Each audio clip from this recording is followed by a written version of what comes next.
Penyanyi senior Rita Butar-Butar tengah menjadi sorotan publik setelah melakukan kesalahan lirik saat menyanyikan lagu kebangsaan Indonesia Raya pada pembukaan Piala Presiden 2025 di Stadion Utama Gelora Bung Karno, Minggu, 6 Juli 2025. Penampilannya yang semula disambut antusias berubah menjadi kontroversi setelah terjadi kesalahan lirik saat menyanyikan lagu kebangsaan Indonesia Raya.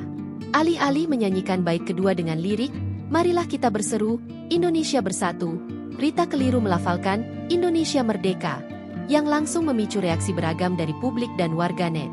Meski ada yang mengecam, tidak sedikit pula yang menunjukkan empati, mengingat tekanan yang dihadapi saat tampil dalam acara nasional besar serta usianya yang kini sudah memasuki 65 tahun.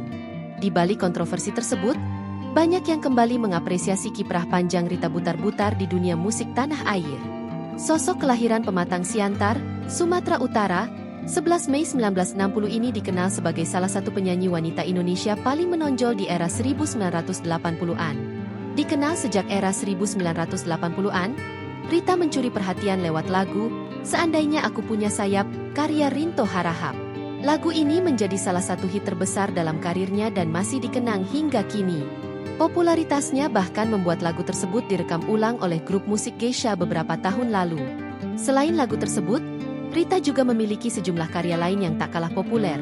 Di antaranya, "Aku Tak Ingin Mengemis Lagi" dan "Oh Angin". Tidak hanya di jalur pop, Rita juga dikenal sebagai penyanyi lagu rohani dan lagu-lagu daerah Batak. Download Tribun X sekarang, menghadirkan lokal menjadi Indonesia.